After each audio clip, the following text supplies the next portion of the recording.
Assalamualaikum warahmatullahi wabarakatuh. Anak-anakku yang saya sayangi, pada video kali ini kita akan membahas soal latihan yang ada di LKS halaman 55 dan 56. Silakan kalian buka LKS-nya, kita bahas bersama ya. Oke, soal nomor 1, perhatikan gambar berikut. Di situ ada lingkaran, kita misalkan dengan 1, kemudian kubus, kita misalkan dengan X, dan tabung, kita misalkan dengan Y. Maka untuk soal yang nomor 1, tulislah bentuk aljabar yang diwakili pada gambar berikut. Karena kubusnya ada 1 dan lingkarannya ada 2, maka bentuk aljabarnya X ditambah 2. Nomor 2, kubusnya ada 2. Karena ada 2, maka 2X ditambah tabungnya ada 1, maka Y. Kenapa tidak 1Y? Ditulis 1Y boleh, ditulis Y saja boleh. Tapi kebanyakan biasanya kalau bilangan 1 itu tidak perlu ditulis, cukup ditulis Y saja, begitu. Kemudian nomor 3, 3Y ditambah 3. Lanjut nomor 4, X ditambah 2Y ditambah 1. Dan yang nomor 5 adalah 2X ditambah Y ditambah 4. Paham ya? Oke, kita lanjutkan nomor 2. Untuk keperluan membuat roti, ibu membeli 5 kg telur, 3 kg gula pasir, dan 2 kg tepung. Jika harga telur, gula pasir, dan tepung per kilogram berturut-turut adalah A rupiah, B rupiah, dan C rupiah, nyatakan harga barang yang dibeli ibu dalam bentuk aljabar. Sudah diketahui dalam soal bahwa harga 1 kg telur kita misalkan dengan A rupiah. Kemudian 1 kg gula pasir kita misalkan dengan B rupiah, dan 1 kg tepung kita misalkan dengan C rupiah. Maka harga 5 kg telur, 3 kg gula pasir, dan 2 kg tepung, penulisan aljabarnya adalah 5A ditambah 3B ditambah 2C. Paham ya? Kita lanjut pada kegiatan siswa yang kedua.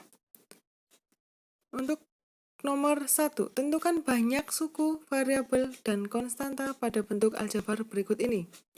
Perlu kalian ingat kembali pengertian dari suku, variabel, dan konstanta. Untuk suku sendiri merupakan variabel beserta koefisiennya atau konstanta pada bentuk aljabar yang dipisahkan oleh operasi jumlah dan selisih. Kemudian variabel atau peubah, lambang pengganti suatu bilangan yang belum diketahui nilai dengan jelas. Biasanya dilambangkan dengan huruf kecil. Kemudian konstanta itu sendiri merupakan suku dari suatu bentuk aljabar yang berupa bilangan dan tidak memuat variabel. Langsung saja kita bahas nomor 1A. Bentuk aljabarnya adalah negatif 5X. Negatif 5X ada berapa suku? Ada 1. Variabelnya, kita ingat lagi variabel itu biasanya dilambangkan dengan huruf kecil.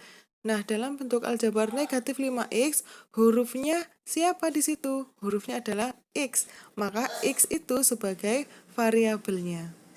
Kemudian konstanta, kita ingat lagi konstanta. Konstanta itu bilangan yang tidak memuat variabel. Nah, dalam bentuk aljabar negatif 5X, ada tidak bilangan yang tidak memuat variabel? Tidak ada. Bilangannya memuat variabel, maka konstantanya tidak ada.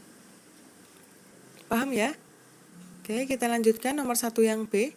Bentuk aljabarnya adalah 4P dikurangi 2. Nah, ada berapa suku? Ternyata ada 2 suku. Siapa saja sukunya? Yang pertama adalah 4P.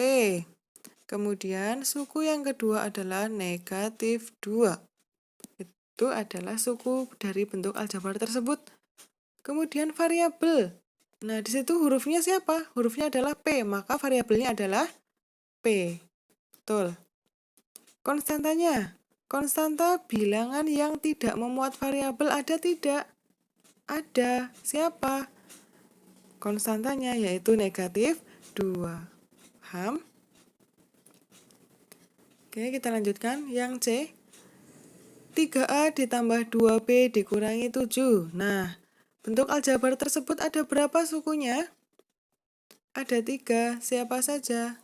Suku yang pertama yaitu 3A, suku yang kedua yaitu 2B, dan suku yang ketiga yaitu negatif 7. Kemudian variabelnya ada siapa saja?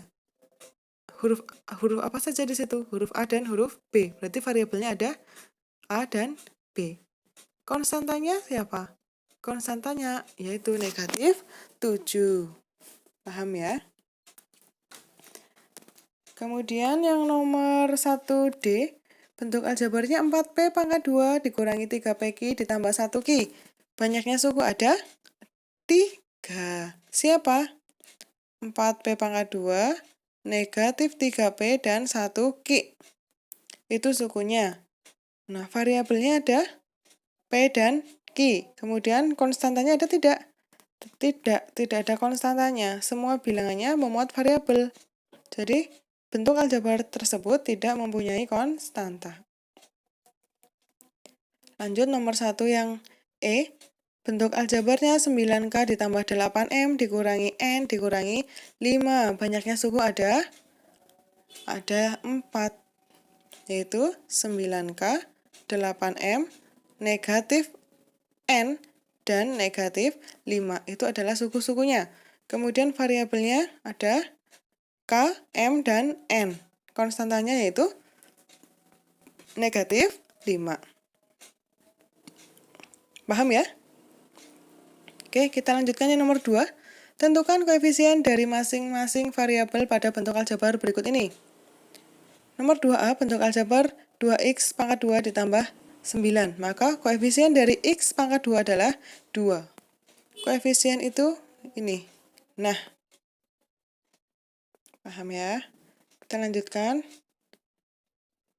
Nomor 2B, 3x dikurangi 6y ditambah 8. Maka koefisien x-nya adalah 3, koefisien y-nya adalah negatif 6. Lanjut. Nomor 2C, A pangkat 2 dikurangi 4B ditambah 16C. Maka koefisien dari A pangkat 2 adalah 1. Koefisien B-nya adalah negatif 4. Dan koefisien C-nya adalah 16.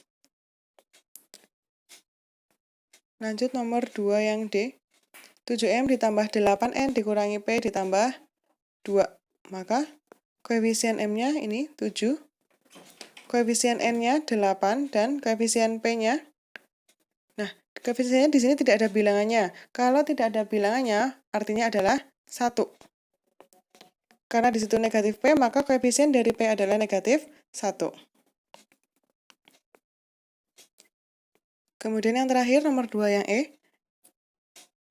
Koefisien dari P adalah 10. Koefisien Q negatif 3. Koefisien R 5. Koefisien S-nya negatif 1. Dan koefisien T-nya 2.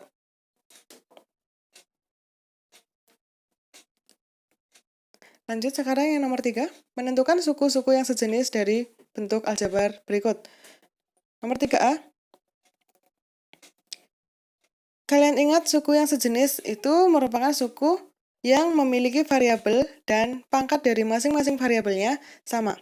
Di situ sudah jelas terlihat bahwa suku yang sejenis yaitu 4M sejenis dengan negatif 3M. Kenapa sejenis? Karena variabelnya sama-sama M dan pangkat dari variabelnya adalah 1, sama. Selain 4M dan negatif 3M, ada lagi tidak? Ada, yaitu 10N sejenis dengan negatif 9N. Variabelnya sama-sama N dan pangkat dari variabelnya yaitu 1. Lanjut, nomor 3 yang B. Suku yang sejenis 3AB sejenis dengan negatif 3AB. Kemudian, yang C, nomor 3C. Negatif 5Y pangkat 2 sejenis dengan negatif 9Y pangkat 2. Kenapa? Di sini sama-sama variabelnya Y. kemudian pangkat dari variabelnya, yaitu pangkat 2, sama. Sehingga negatif 5Y sejenis dengan negatif 9Y pangkat 2. Selain itu ada juga yang sejenis lainnya, yaitu 6XY sejenis dengan 8YX dan negatif 5XY. Lanjut, nomor 3D. Suku yang sejenis adalah 6P pangkat 2 sejenis dengan negatif 3P pangkat 2. Kemudian negatif 9Q sejenis dengan negatif 10Q. Dan nomor 3E, suku yang sejenis adalah K pangkat 2 sejenis dengan 18K pangkat 2 dan 12K pangkat 2. Ini ya, 18K pangkat 2 dan 12K pangkat 2. Karena variabelnya sama dan pangkat dari variabelnya sama, yaitu pangkat 2. Selain itu ada juga yang sejenis lainnya, yaitu negatif 8J pangkat 3 sejenis dengan negatif 6J pangkat 3. Ini negatif 8J pangkat 3 sejenis dengan negatif 6J pangkat 3. Variabelnya sama-sama J dan pangkat dari variabelnya sama, yaitu 3. Kemudian yang nomor 4. Seorang penjahit mendapat proyek membuat seragam para karyawan sebuah kantor. Ia membeli 2 gulung kain, setelah diukur ternyata ia harus membeli 8 meter lagi karena masih kurang. Nyatakan bentuk aljabar dari kain yang dibeli penjahit tersebut. Nah, kita misalkan, 1 gulung kain kita misalkan sebagai N. Maka, 2 gulung kain ditambah 8 meter kain, bentuk aljabarnya adalah 2N ditambah 8. Ini bentuk aljabar dari permasalahan soal nomor 4. Paham ya? Oke, kita lanjutkan nomor 5. Setiap awal tahun ajaran baru, Bu Nunik membeli alat-alat tulis baru untuk anak-anaknya. Tahun ini Bu Nunik membeli 5 pak buku tulis, 3 pak pulpen, 2 pak pensil, dan 1 pak penghapus. Nyatakan bentuk aljabar dari alat-alat tulis yang dibeli Bu Nunik. Sama seperti yang nomor 4, kita misalkan dulu. Yang di situ yang dimisalkan adalah 1 pak buku tulis kita misalkan dengan P, 1 pak pulpen kita misalkan Q, 1 pak pensil dimisalkan dengan R, 1 pak penghapus dimisalkan dengan S. Maka 5 pak buku tulis, 3 pak pulpen, 2 pak pensil, 1 pak penghapus, bentuk aljabarnya adalah 5P ditambah 3Q ditambah 2R ditambah S. Ini bentuk aljabar dari persoalan nomor 5. Paham ya? Nah, untuk memisalkannya, kalian bebas variabelnya. Tidak harus P, Q, R, dan S, tidak harus. Terserah kalian. Boleh misalkan 1 buku tulis dimisalkan dengan A, 1 pak pulpen dimisalkan dengan B, 1 pak pensil dimisalkan dengan C, dan 1 pak penghapus dimisalkan dengan D.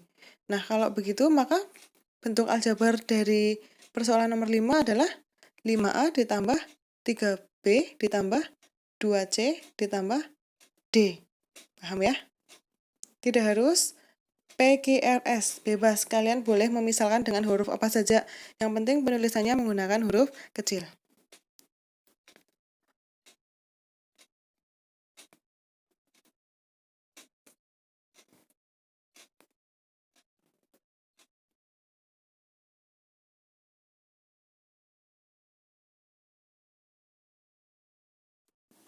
Nah, sekarang silahkan apabila jawaban kalian masih ada yang belum benar, kalian benarkan, ditulis di LKS lagi untuk belajar sendiri di rumah.